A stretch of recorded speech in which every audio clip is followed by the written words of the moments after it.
আমরা বাঙালি খাদ্য রসিক। আর এই খাদ্য রসিক বাঙালি সবথেকে প্রিয় খাবার হচ্ছে মাছ ভাত।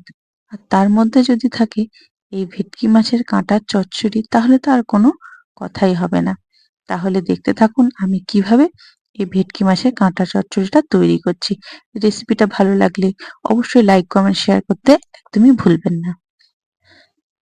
প্রথমে এখানে আমি ভেটকি মাছের কাঁটাগুলোকে কিনে এনে কেটে ধুয়ে পরিষ্কার করে নিয়েছি। দিয়ে লবণ হলুদ মাখিয়ে রেখে দিয়েছি ১০ মিনিট মতো। তারপরে এখানে আমি একটা কড়াই গরম করে নেব। কড়াই গরম করার পরে কড়াইতে দিয়ে দেবো বেশ খানিকটা পরিমাণে তেল।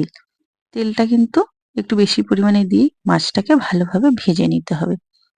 এবারে একটা একটা করে পিস দিয়ে আমি মাছগুলো একেবারে বেশ মচমচে করে ভেজে নেব।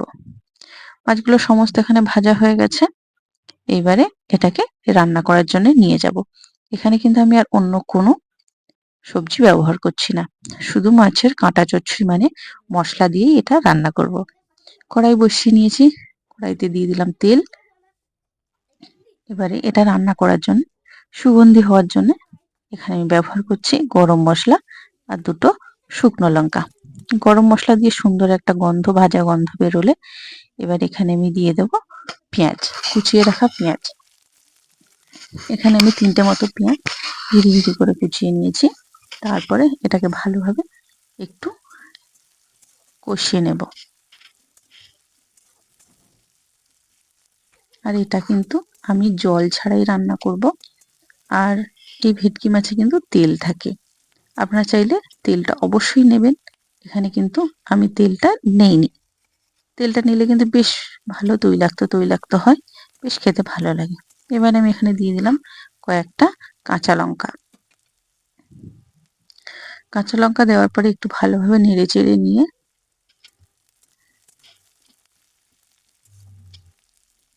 সুন্দরভাবে এটাকে যত সময় না পেঁয়াজটা একটু ব্রাউন কালার হচ্ছে তত সময় এটাকে কষিয়ে নিতে হবে। এবারে দিয়ে দিলাম একটা রসুন, একটা গোটা রসুন আমি ভালোভাবে বেটে নিয়েছি। বেটে নেওয়ার পরে মশলার সাথে দিয়ে ভালোভাবে একটু কষিয়ে নেব। এবারে দিয়ে দেব হলুদ গুঁড়ো, লঙ্কা গুঁড়ো। এখানে দেখেই বুঝতে পারছো আমি বেশ অনেকটাই কিন্তু লঙ্কা গুঁড়ো দিয়েছি। আর লঙ্কা, কাঁচা লঙ্কা, শুকনো লঙ্কা এগুলো সব আমি ব্যবহার করছি।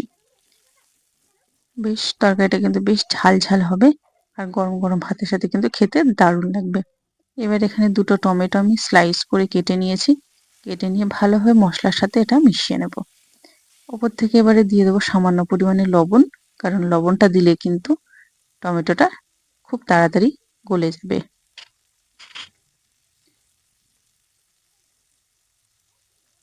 আর এইভাবেই যদি বাড়িতে কাঁটা চচ্চড়ি রান্না করো তাহলে কিন্তু আর অন্য কোনো সবজি খেতেই চাইবে না কেউ।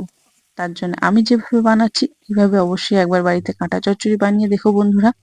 অবশ্যই সবাই তোমার কাছ থেকে আরো চেয়ে খাবে।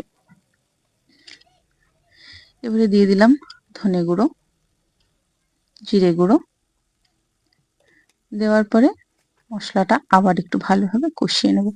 যেহেতু এখানে আমি গুঁড়ো মশলা ব্যবহার করলাম তার জন্য কিন্তু মশলাটা একদম কষার পরে বেশ 80% কষানো হয়ে গেছে। তারপরে আমি গুঁড়ো মশলাগুলো দিয়ে দিলাম।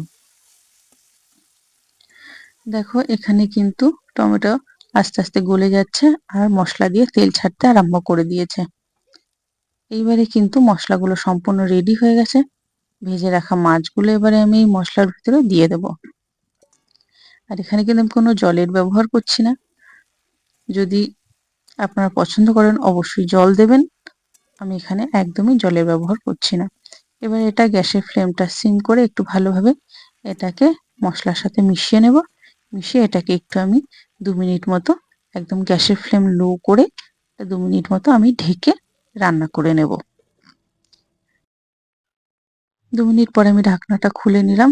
দেখো সাইড থেকে কিন্তু তেল ছাড়তে আরম্ভ করেছে। দেখো কতটা জুসি হয়েছে। আর এইরকম ভাবে কিন্তু ঝটপট বাড়িতে বানিয়ে ফেলতে পারো ভেটকি মাছের এই দারুণ স্বাদের কাঁটা চচ্চড়িটি। রেসিপিটা কেমন লাগলো অবশ্যই কমেন্ট করে জানাতে কিন্তু একদমই ভুলবেন না। গরম গরম ভাতের সাথে এই শীতের দুপুরে কিন্তু খাওয়াটা একেবারেই জমে যাবে।